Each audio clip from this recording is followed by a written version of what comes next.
بسم الله والحمد لله والصلاة والسلام على رسول الله سيدنا محمد وعلى أهل بيته وسلم تسليما كثيرا. سؤال سئلته: أي أنواع الجن أصعب على الإنسان إذا مسه أو لبسه؟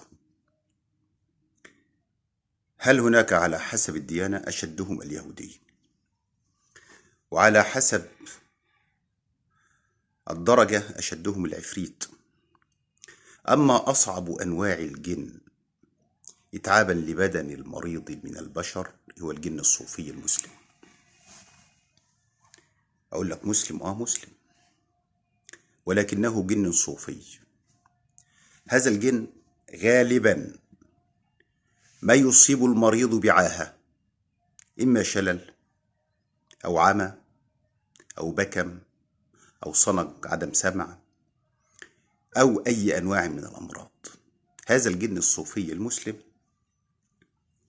أشد أنواع الجن في علاجه، لأنك أنت لما بتقرأ على الشيطان أو على الجن الكافر أو الجن من ديانات غير ديانة الإسلام، أنت بتقرأ عليه القرآن عشان يعذبه، إنما ده أنت بتقرأ عليه القرآن بيستمتع، بتذكر ربنا بيستمتع. وغالبا هذا الجن ما يلبس المريض في حلقات الذكر، وما يلبس المريض عندما يكون مريد صوفي لأحد مشايخ الطرق الصوفية، لأن مشايخ الطرق الصوفية معهم من خدام الجن الكثير. فالنهاردة هذا الجن اللي بيلبس المريض بيبقى جن صعب وقوي جدا جدا جدا، والعلاج منه من أصعب ما يكون. وتجد أن السالكين في الطرق الصوفية أو الطريق الصوفي غالبا ما يصابوا بهذا الأمر إصابات شديدة، ويستخدم ذلك الجن الصوفي المسلم في التأثير عليهم وإرضاخهم لأوامر الشيخ اللي هو شيخهم وإمامهم في الطريقة الصوفية. الجن ده عشان تتعامل معاه خد هذه الخطوات. بداية لابد أن تحصن نفسك كويس جدا جدا، تحصينا غير عادي للمكان وللشخص، سواء كنت معالجا أو مريضا، بالتحصينات اللي أنا قلتها قبل كده في باب التحصينات. تقرأ الرؤية الشرعية مش هيحضر بسهولة معاك، هتقرأ آيات التحضير اللي أنا قلتها قبل كده، مجرد أن ينطق هتسأله عن اسمه وسنه وديانته. عاوز تستعجل في تحضيره، لو في حلقة ذكر، لو استخدمت أسماء الله الحسنى أو اسم من أسماء الله الحسنى في الذكر بطريقة جماعية، الله حي الله حي يا لطيف يا لطيف يا لطيف، بهذه النغمة هيحضر معاك على طول. حبذا لو كان معه بعض البخور، هيحضر معاك فورا. وهتلاقي المريض اللي انت بتتكلمه فجأة معاك بيفقر يمين وشمال، وبتروح يمين وشمال، وفجأة بينطق بكلمات. هذا المريض هتفاجأ ان الجن الصوفي المسلم اللي عليه هو اللي بينطق. اتعامل معاه بقى، يبقى اما بالطرق العادية او بطريق حلقة الذكر مع البخور. لازم لما ينطق على لسانه تعرف حاجة واحدة: انت مسلم، وتكلمه كده، وان الاسلام هو تسليم منك لله سبحانه وتعالى، فلا يراك الا حيث امرك ولا يراك ابدا في معصية. وأن المسلم في علاقته مع الناس من سلم الناس من لسانه ويده، وإذا كان الناس لابد أن يكون في سلام من أذاك أنت، فالمسلم أحق أن يكون سليما ومعافا من أذاك. فمن سلم الناس من لسانه ويده يجب أن يسلم المسلمون أيضا من لسانه ويده. وتفهموا أن المريض ده مسلم زيه، وتذكر له أحاديث: المسلم كل المسلم على المسلم حرام، وأن ظلم المسلم للمسلم حرام، وأن المؤمنين إخوة، وأن هذا لا يصح في الإسلام، وأن الظلم عاقبته ظلمات يوم القيامة. وتقرأ قوله: والذين يؤذون المؤمنين والمؤمنات بغير ما اكتسبوا فقد احتملوا بهتانا وإثما مبينا. تتكلم كله عن الظلم، حلقة وعظ وهداية وإرشاد وإثبات بأن الظلم ظلمات يوم القيامة. إن كان طيبا هيبكي وهيخرج، وإن كان مش موافق على لسانك ده خالص وكل كلامك ده عنده مش مهم خالص، هيبدأ يعبس معاك بالجسد عشان يخوفك، لأنه بيبقى جن قوي جدا. هنا في الحالة دي بقى هتاخد طريق تاني خالص، هتقرأ آيات الرعب فورا.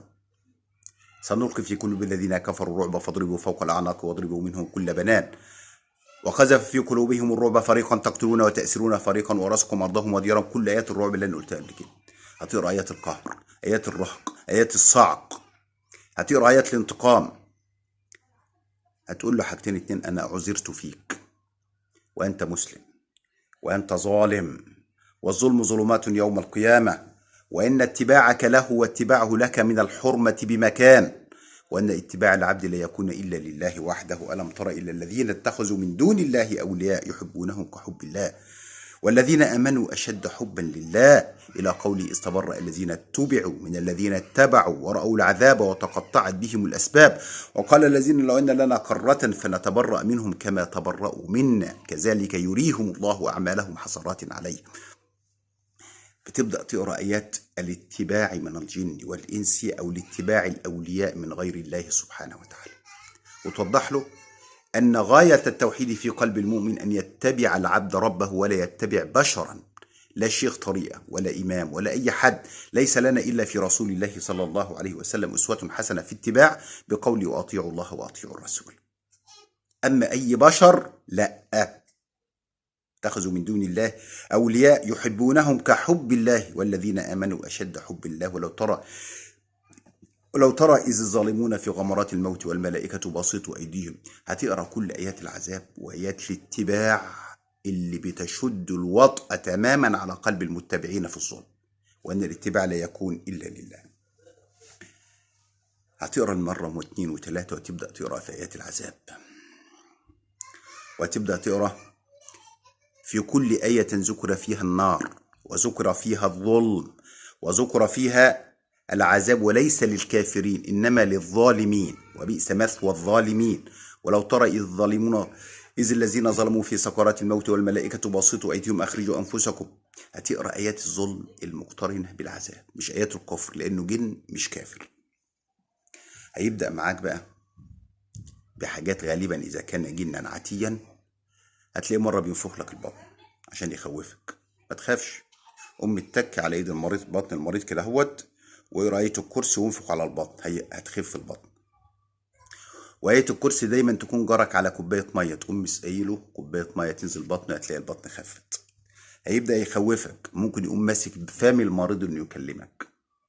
هتسقيه آية الكرسي وتقرا عليها آية الإنطاق زي ما قلت قبل كده، مع آية القهر وآية الرعب. ممكن يعمل مريض منك، هتقرا آية الكرسي والبخاء في العين مع آيات الإبصار. هيبدأ يصوم المريض، هتقرا آيات السمع وآيات بعض آيات العذاب وآية الكرسي وتعمل. هتبدأ معاه، هتبقى أصعب جلسة علاج على المعالج عندما يتعامل مع الجن الصوفي. لو قرأت عليه القرآن كله مش هيخرج. ليه؟ لأنه مسلم يستمتع بالقرآن. لو قعدت تذكر ربنا سبحان الله والحمد لله، إله هيذكر معاك وينبسط وينتعش. إنما لابد ألا تذكر إلا آية مقترنة بالظلم ومقترنة بالعذاب. إن الذين فتنوا المؤمنين والمؤمنات ثم لم يتوبوا فلهم عذاب جهنم ولهم عذاب الحريق. هتقرأ آية في علاقة الجن بالإنس: ويوم يحشرهم جميعا يا معشر الجن قد استكثرتم من الإنس وقال أولياؤهم من الإنس ربنا استمتع بعضنا ببعض وبلغنا أجلنا الذي أجلت لنا قال النار مثواكم خالدين فيها إلا ما شاء الله إن ربك حكيم عليم. وهتقوم دي واخد ورد بقى. إن كان المريض مدرك هتقول له كرر في هذه الآية 100 مرة هيطلع، 200 مرة هينحرق.